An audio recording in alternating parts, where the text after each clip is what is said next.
कि माँ बच्चों की जान होती है, कि माँ बच्चों की जान होती है, और वो होते हैं किस्मत वाले जिनके पास माँ होती है, जिनके पास माँ होती है। और आइए चलते हैं भजन के दौर में। कहना है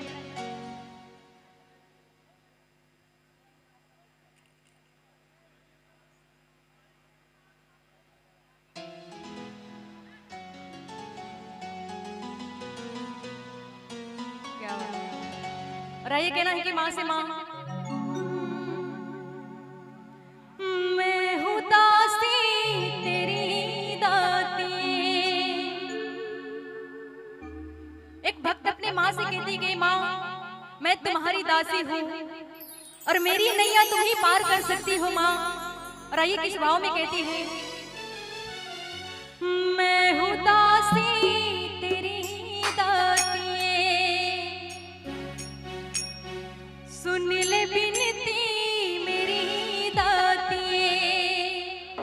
और माँ से कहना है कि माँ कि मैया जब तक जियो मैं सुहागन रहूं, मैया जब तक जियो मैं सुहागन रहूं, मुझको इतना तो वरदान दे।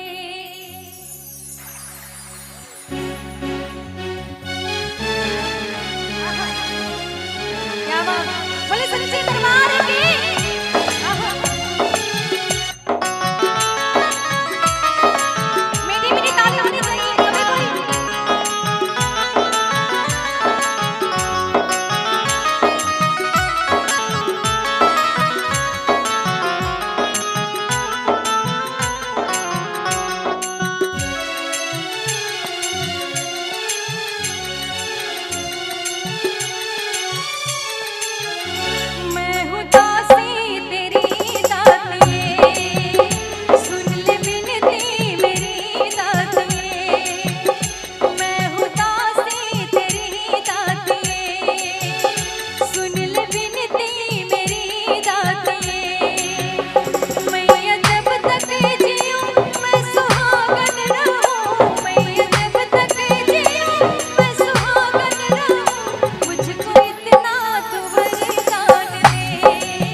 चाहिए हमको। उठा लीजिए हाथों को सभी कोई, बोले सच्चे दरबार की। एक बार बोलिए अपने अपने माता पिता की, बोल दीजिए एक बार उठाइए हाथों को, बोलिए अपने अपने माता पिता की, बोलिए दुर्गा मैया की। और कहना है कि